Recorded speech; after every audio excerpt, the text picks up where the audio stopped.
Mic check, 1, 2, Rich. This is take 2. Thank you so much for being patient. Fun fact for the people watching and listening, I was trying to start editing while we were waiting to go to our next plan. And as always, I like to be safe. Come to find out the second half of the video on that SD card wasn't even there. So this is, I feel like, a test of your faith, whatever it is you're trying to be called for, whether it's doing a podcast like we're doing now, pursuing a doctorate degree, whatever it may be. Just trust the process, and you gotta align with God's plan. Always do your best though, and let God take the rest. That's what I learned in Bible study on Thursday. Okay, cool. But yeah, Rich, so I'm glad you're here. I'm glad you actually stayed, and whatever happened before this happened, because I feel like everything was meant to happen. Yeah.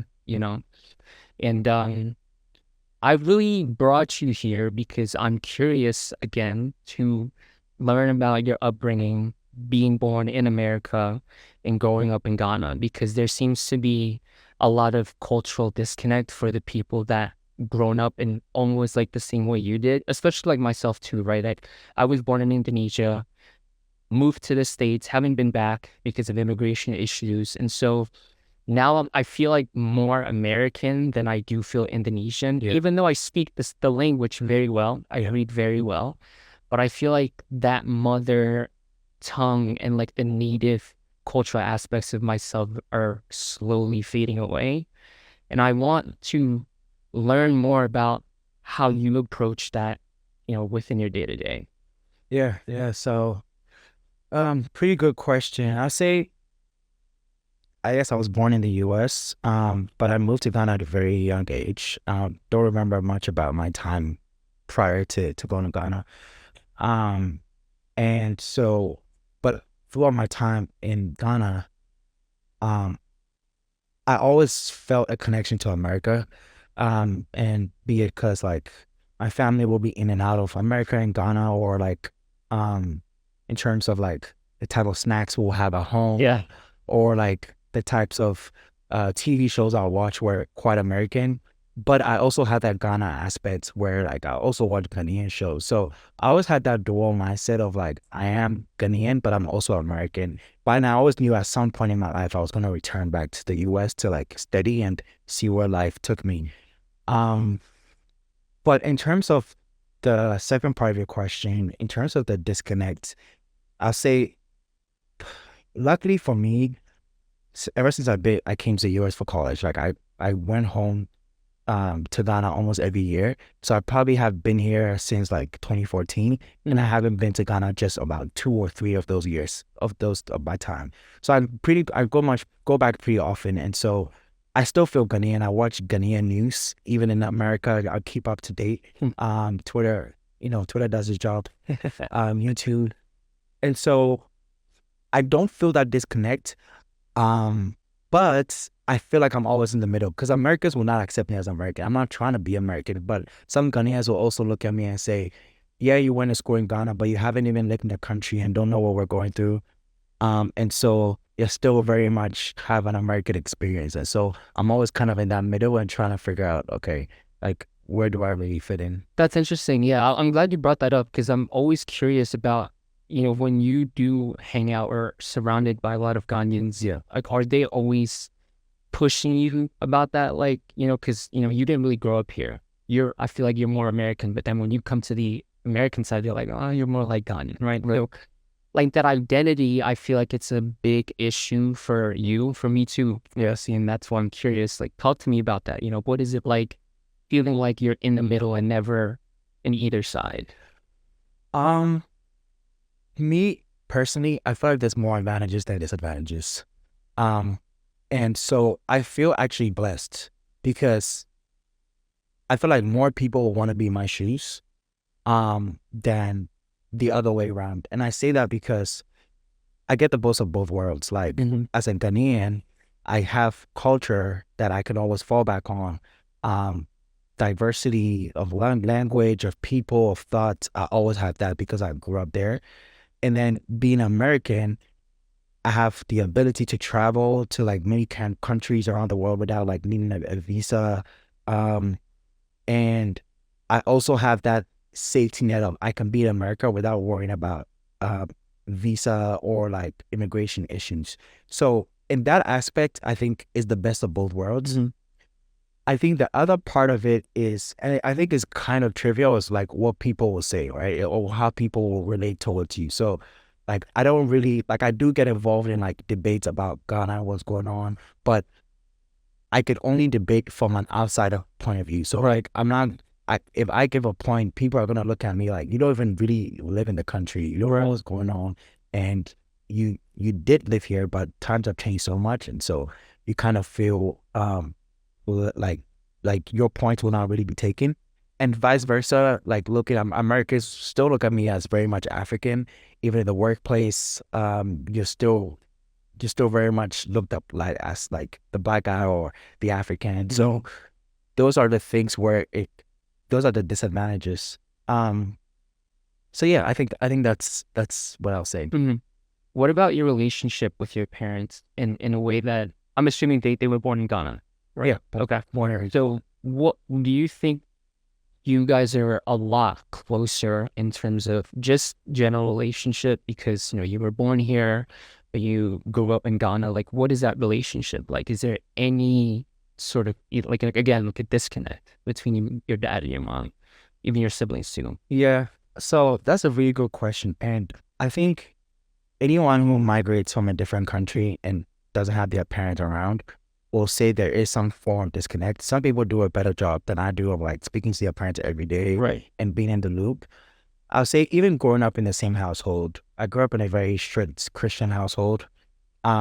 And I think what that did was my parents did not really open up to me about things going on in their life, how they grew up, and mistakes they made. It was very much a like father son, mom son relationship, Mm, and never was able to like talk to my parents freely about like certain things in my life. right. But in terms of them being parents, I think they did what they had to do. They like provided for us, took us to good schools, and we never lacked anything. And so on that aspect, I would say they did what was expected as a parent. But I'll say that maybe second or third step of like really getting to know who their kids was, there was Mhm. a disconnect. And I say it got worse as time goes on, right? So I went to a boarding school for high school. So very early, I was out of the house already doing my thing. Right. And so that disconnect begins to grow because what happens was I actually confided in my friends more than I did in my parents. Mhm. Like my friends' opinions matter more than my parents at certain points in my life. And then coming to college in a whole different country where like they don't know what I'm going through. They don't know the day to day. They don't Right. know the things I struggle with. And the people who were going through that with me were the people I felt had the most context into my life. And so I could go to them for advice or kind of their opinions will matter to me. So you thought it was more transactional relationship with you and your parents, given that like, they had to do what they had to do, right? They sent you to a boarding school, they sent you to college, but the transformational aspect of, your day to day with your parents wasn't there. Would you agree? Mom, dad, this is not me speaking. This is someone else. Yes, if I'm being honest, I felt it was very transactional. Um, like if I wasn't doing well in school, like I wouldn't be happy in my house. You know what I'm saying?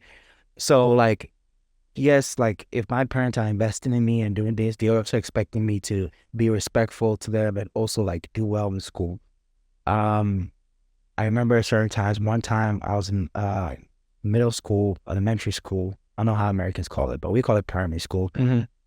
They used to rank us based on the number of people. If there's 30 people in the class at the end of the semester, we ranked based on performance. So first was like the person who killed his class, right? Yep. So I was usually in the first three. Okay. But one time I was 22nd. I don't know what was going through my head. And out of 31 people, everybody was shocked. My teachers, me personally. That was after you came in the first three? Yeah. Oh, wow. Yeah, That was sudden drop. it's this big drop. Yeah. And my dad was so, like, he came home Oh, and he had the report card in his hand. And I like, when he, like, in Ghana, like, usually, like, blow the horn of the car so someone opens the gate. I ran into my bedroom and just covered myself because I knew I was about to get, like, scolded. Like, y'all know what that means. So, yeah. yeah, it wasn't great. So, definitely transactional. I'll say as they've gotten older, I think they're trying to, like, bridge that gap. it's hard because like, how usually relationships are the foundation of how they start usually how it goes. And so you can't plant like you can't plant a different seed and expect like you can't plant like a apple and expect to harvest oranges, right? And so we had those conversations where I can't really open up and I tell them why, and it's hard for them to swallow, but I think it's just the reality of like of things. Yeah. Wow, man. I get again. I know this is the second take, but you're like, I'm learning more and more. I told you it was gonna go okay. Yeah, you did. So as you get older now, you're living on your own in Atlanta. Um, do you think that relationship is? I know you said they were trying, Yeah. like now. Yeah. Do you think that relationship has improved in a bit? And if it did not, what do you wish should change or it could change? Oh, I definitely feel like it has because now I'll say like I don't really care about repercussions of things I say. Mm-hmm. And that might sound wrong, but like, when you're back home, you're living in your parents' house, they're taking care of everything, right? Right. So you're thinking, if I say this, I'm gonna not get something, right? But now I'm fully independent.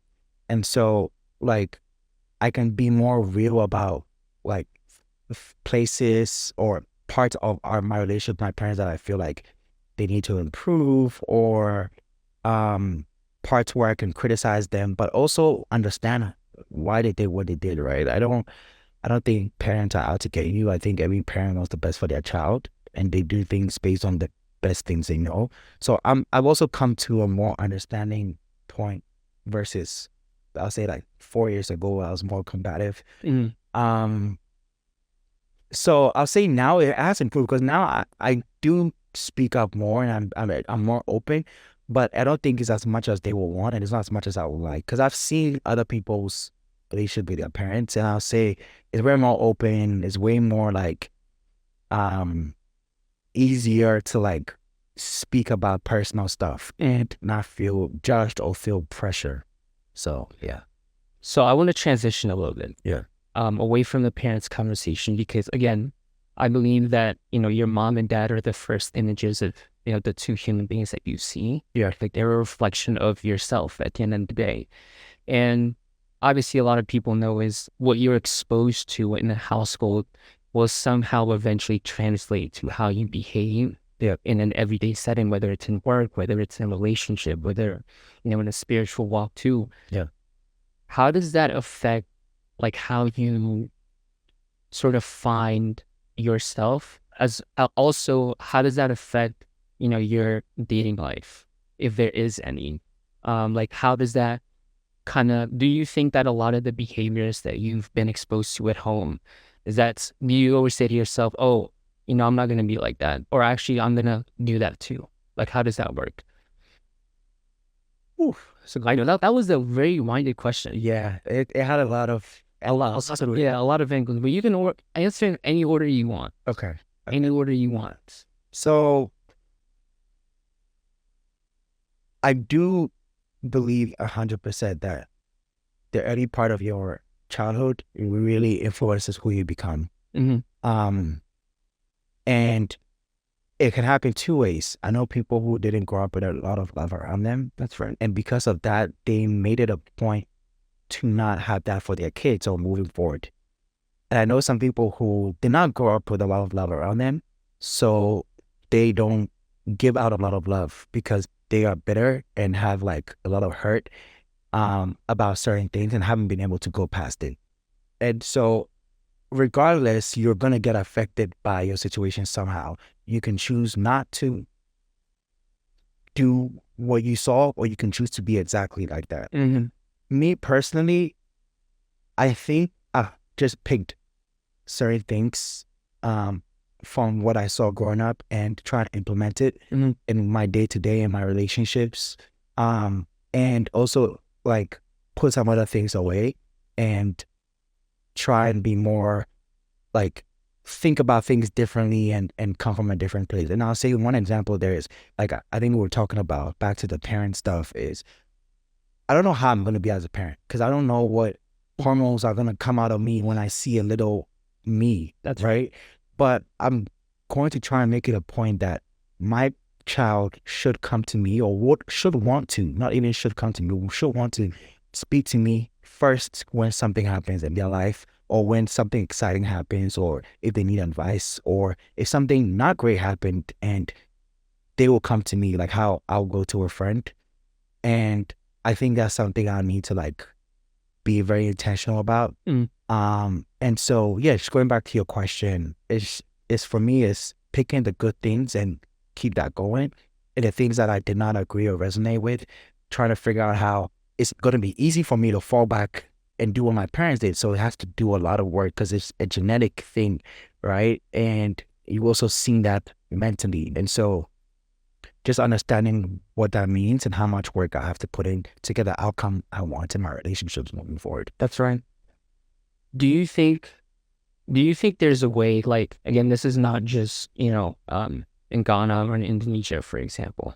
But there, a lot of what I see in my content is, people behave the way they behave, and they usually blame that because, they say, oh, it's because I've seen that and this is normal, right? Do you think that we can unlearn some of those habits that we've been exposed to in terms of just going about our day to day? Like, for example, like what you said earlier, right? There are some things that you don't want to necessarily pull from your parents just moving forward. But there are also people out there who doesn't really take accountability and responsibility for, the bad things that they have done because that they think that this is normal. In your opinion, do you think that it's possible to unlearn those habits? I think it's very possible. I don't think it's an excuse to ever use that as an example for bad behavior. Like in my life, I've come across people who come from two-parent households who don't know how to act. And I know people who come from single-parent households who have taken that and made sure they move that forward in their relationships with people, dating. And so I think you can always unlearn. I think there's resources you can take, you can go to. I think personally there's something inside of you that if there's something you don't like, try and be the opposite. Like growing up, working out wasn't something, not even like my parents culturally, it wasn't something that people around me did. But I got to a point where I just asked myself, what is my 60-year-old self going to think of thanking me for? Right. And I just took it upon myself that like, I'm going to try and do that. I have an example in my head, but I completely just forgot. But Okay. yeah, I think you should want better for yourself and want to be better than what your parents provided and not use that as an excuse, because I think that's lazy. Yeah. Agreed. And again, going back to just that whole parents' household thing, you said you were the youngest. Last born, only Last boy. one, only boy in the family. And I did want to touch a little bit again on how some of those pressures, impacted you and kind of put a lot of either a deterrent into your life to achieving to what you actually want to do versus aligning with their agenda. So talk about that discrepancy and disconnect, if there are any, during that time of your life. Oh, you mean like pressures from like my parents? Exactly, last born. Yeah. I felt that pressure my whole life. Honestly, like my dad like is like a high achiever. My mom as well, but my dad more in terms of like academics. And he like did his MBA at an Ivy. He actually has a CPA, CFA, an MBA. Wow. Yeah, and so like it's a lot of pressure. I also have a sister who just graduated with a JD and MBA from University of Chicago. Amazing. But thankfully for me, I think my sisters are all very smart and well educated, but they always saw how much pressure my dad would put on me and tell him he needed to relax and let me like grow into myself. And so from a very young age, I had that protection from my parents. Like even if my dad says something and they were around, they'll be like, no, leave him alone. Like we know him. He's not doing anything to harm himself. Like he'll figure it out. And so I always had that protection from my sisters, which I'm really thankful for. Even up to now, they still like do that for me.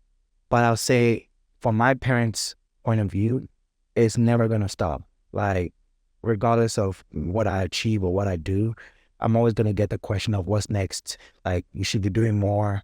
Like, even when I go home for vacation, like if I'm sleeping too long, and I've been pretty bad with some of the times I woke up because I'll go out. My parents are literally like nervous. So like, so is this what you do when you are working? You wake up late? I'm like, I'm on vacation. Like, relax. So the pressure is never gonna stop. They just want me to do better than what they did, and they want to feel like their investment and their time and their effort is paying off. And so, yeah, it's a struggle, but we're working on. Yeah, no, I hear you, man. And you know, I think about how I respond to my parents who just when you were telling me that story and like you said about the whole vacation thing, I think whenever they don't understand the concept of just being still, you know, you're not always like doing something, right?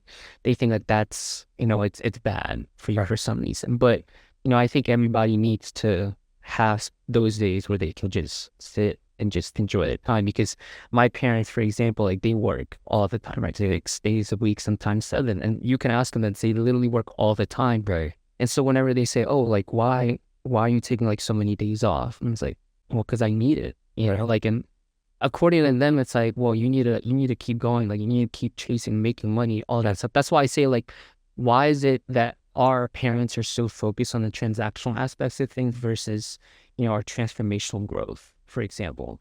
So with that being said, like, how do you sort of, because, okay, let me backtrack a little bit. So there seems to be whenever we respond back to our parents, my parents especially, they sometimes take it as a disrespect. But, Yeah. you know, even though I speak in a very respectful way, right? I think that just the concept of talking back to them is like, why are you talking back to us? Yeah. How do you sort of meet them in the middle where you say, listen, like, I know this is what you want me to do as a child and as a son, but I also want to do this and this is part of my plan. Yeah, that's very true. I think parents like ours are not used to people like challenging their thoughts. Right. Personally, I think the first step for anyone is acceptance.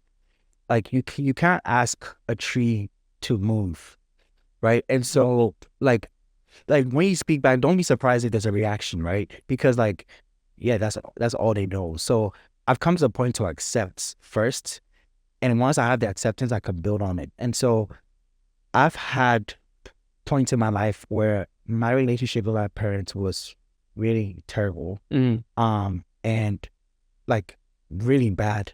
But I think what did it was like what that did for me was like I'm always really honest about how I feel about things, and if I disagree with them, I will fight till the tooth about what I think, and just ingrain that in their heads that like, okay, if they're coming to me with something that I don't agree with, I'm not just gonna sit. And so they kind of know that about me already. And frankly, my older sister is worse. The one who has the MBA JD, she's worse than me. So they know that with us, like it's coming, right? You can't send your kids to school in America and expect them to be like when they were, right? So what you like, this is like I said, you can't plant something and expect to harvest something else.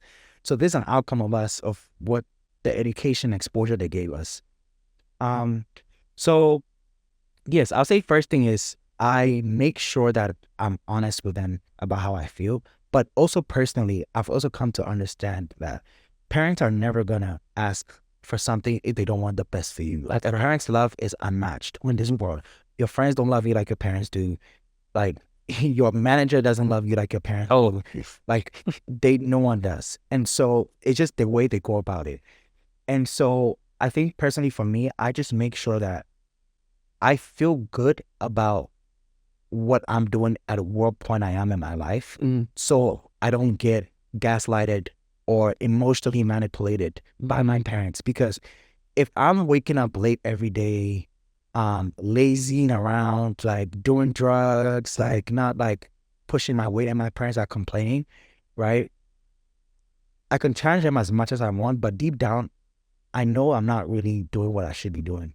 True. But if I'm waking up every single day of my life, grinding, trying to be the best, working out, looking for opportunities, networking, being a good person, and my parents don't understand because maybe they don't see results that they want to see, I'm okay because I know that I'm in the path that will lead me to something like good. And it might not be maybe the career I'm currently, it might lead me to something else, but as long as I'm doing the right things and I'm being 1% better every day, I'm not moved by my parents, like, stress, or it meant a lot of things, anxiety, right? That they're trying to transfer onto you.